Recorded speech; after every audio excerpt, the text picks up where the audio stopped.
हरिद्वार से शुरू होती है। हरिद्वार से नजीबाबाद वाली रोड पर एक हिस्सा है, वह श्यामपुर थाना के अंदर आता है।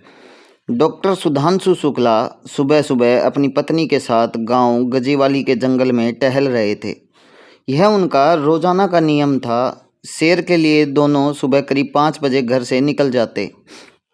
जिस रास्ते से वे रोज जाते और निकलते थे, लेकिन 18 तारीख को जब वह थोड़ी दूर चलकर एक झाड़ी के पास पहुंचते हैं तो उन्होंने जली सड़ी झाड़ियां देखी। वह थोड़ा पास जाकर देखे तो वहां एक जली हुई लाश पड़ी थी। सुनसान जंगल में जली हुई लाश देखकर डॉक्टर घबरा जाते हैं। उनकी पत्नी भी डर जाती है। उन्होंने रास्ते से गुजर रहे लोगों को रोककर लाश दिखाई। कुछ ही देर में वहां भीड़ इकट्ठी हो जाती है। लाश काफ़ी जल चुकी थी। सिर्फ दोनों पैर के पंजे और हाथों की कलाइयाँ ही बची थी। पैरों में पड़े बिछुए देखकर लोगों ने समझ लिया कि यह किसी शादीशुदा औरत की लाश है। मौके पर डर का माहौल हो गया तो लोगों ने तुरंत पुलिस को खबर देने का फैसला किया। सूचना श्यामपुर थाना को दी जाती है। उस समय सुबह के करीब 7 बजे थे। श्यामपुर थाना प्रभारी मनोज शर्मा को जैसे ही जली हुई लाश की सूचना मिली, वे तुरंत एएसआई मनोज रावत और कुछ पुलिसकर्मी को लेकर साथ चले जाते हैं। उन्होंने जाते ही यह खबर CO A S Negi, SP city Pankaj Kerola, crime SP Jitendra Mehra को दे दी। घटनास्थल ज़्यादा दूर नहीं था।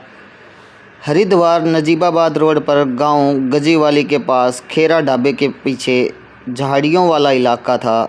सिर्फ लगभग 3 किलोमीटर दूर यह थाना बताया जाता है। इसलिए एएसओ मनोज शर्मा थोड़ी ही देर में वहां पहुंच जाते हैं। जब पुलिस वहां पहुंची तो जंगल पर पहले ही काफ़ी भीड़ लगी हुई थी। मनोज शर्मा ने जली हुई लाश को ध्यान से देखना शुरू किया। लाश लगभग पूरी जल चुकी थी, लेकिन पैरों के पंजे और हाथों की कलाइयाँ नहीं जली हुई थी। पैरों में बिछुए और पंजे पर बंधा काला कपड़ा देखकर श्री शर्मा समझ गए कि यह औरत की लाश है। शक था कि पहचान छिपाने के लिए हत्या के बाद उसे जंगल में लाकर जला दिया गया है। इसके बाद श्री शर्मा ने डॉक्टर सुधांशु से पूछा कि उन्होंने लाश पहली बार कैसे और कब देखी।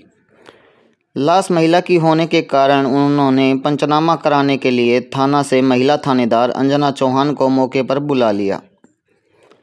जैसे ही मौके पर पुलिस काम कर रही थी, उसी दौरान CO Negi, SP Pankaj, crime Jitendra Mehra और फॉरेंसिक टीम भी पहुंच जाती है। फॉरेंसिक टीम और पुलिस ने मिलकर लाश की कई एंगल से फ़ोटो ली और आसपास में जो सबूत मिल सकते थे वह जुटाए, क्योंकि लाश की पहचान नहीं हो पा रही थी। इसलिए यह पुलिस के लिए कदम ब्लाइंड मर्डर जैसा बन गया था।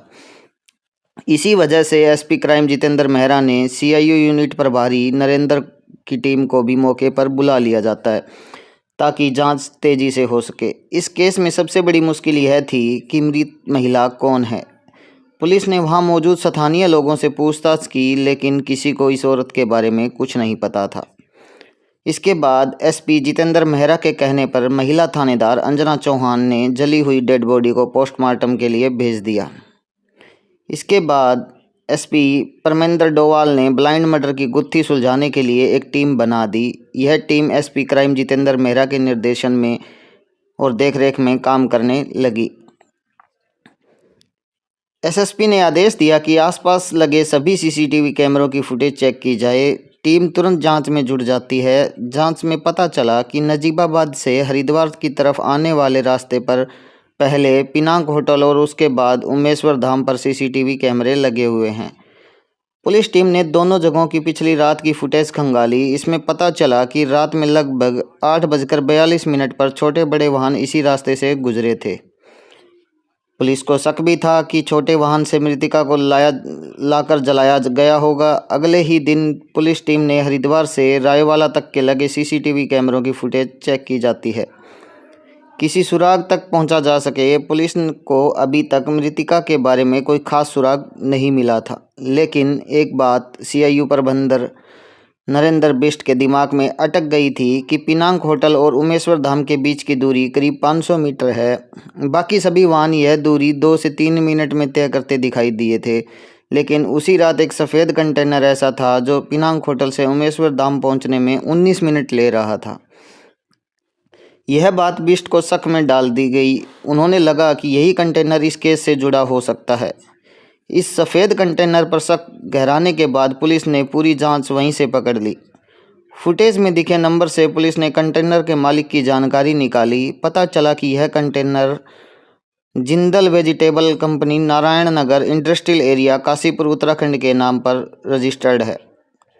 इसके बाद एक पुलिस टीम तुरंत काशीपुर की तरफ रवाना होती है। पुलिस टीम काशीपुर पहुंचती और कंटेनर नंबर के मालिक से बात की। वहां पता चला कि घटने वाली रात कंटेनर को उसका ड्राइवर सलमान निवासी माजरा लक्ष्मीपुर देहरादून मंडी लेकर गया था।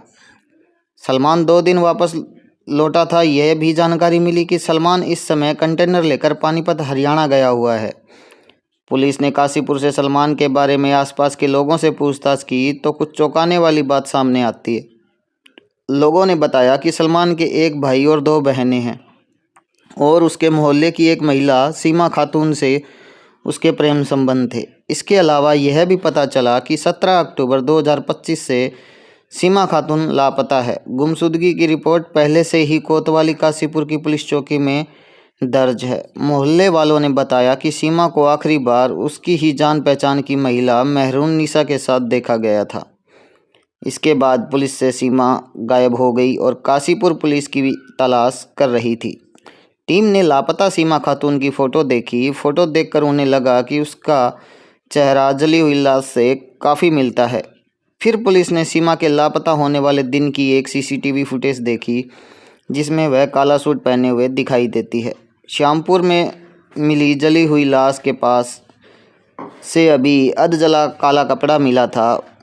इससे पुलिस को यकीन हो गया कि ये जंगल में महिला शव सीमा खातून का ही है। अब पुलिस ने काशीपुर कोतवाली में मेहरूसा से पूछताछ करने का फैसला किया। जब उसे बुलाया गया तो उसके चेहरे पर घबराहट साफ दिखाई दे रही थी। पुलिस ने सीमा के लापता होने के बारे में पूछा तो वह चुप खड़ी रही। लेकिन जब कठोरता से पूछताछ की जाती है, लगातार दबाव बनाए रखने पर मेहरून निशा मानसिक रूप से टूट जाती है और उसने सच स्वीकार कर लिया था।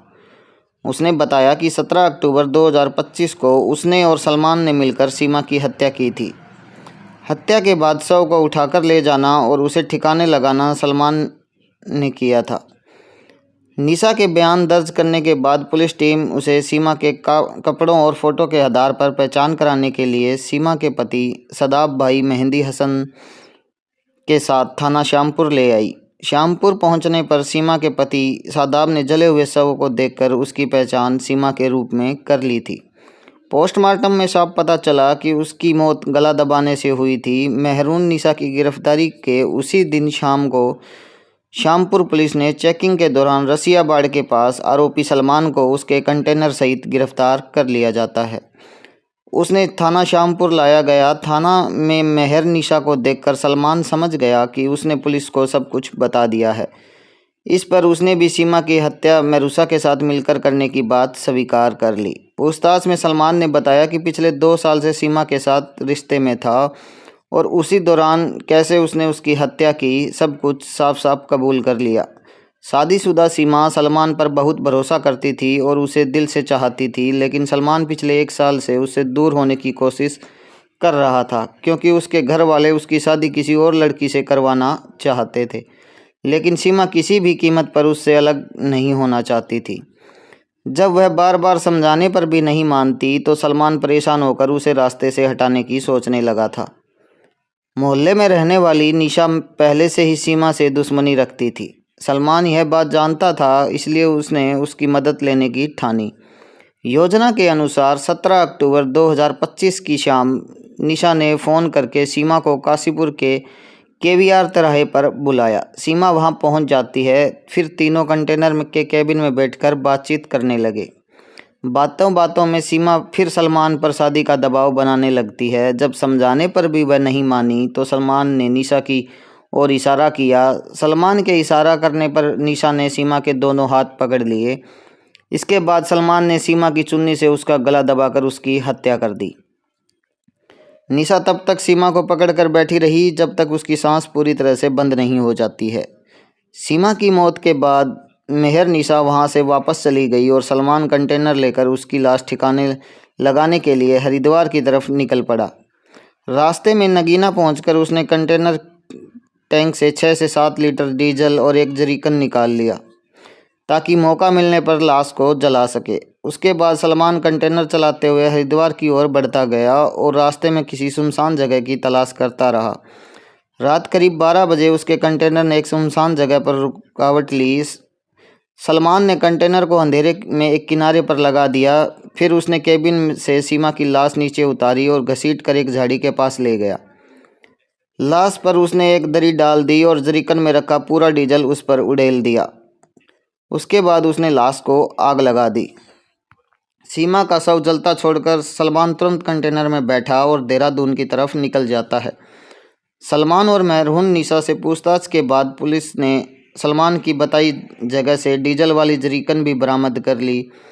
मनोज शर्मा ने दोनों की गिरफ्तारी की जानकारी एसपी जितेंद्र मेहरा और एसएसपी प्रेम डोवाल को दे दी।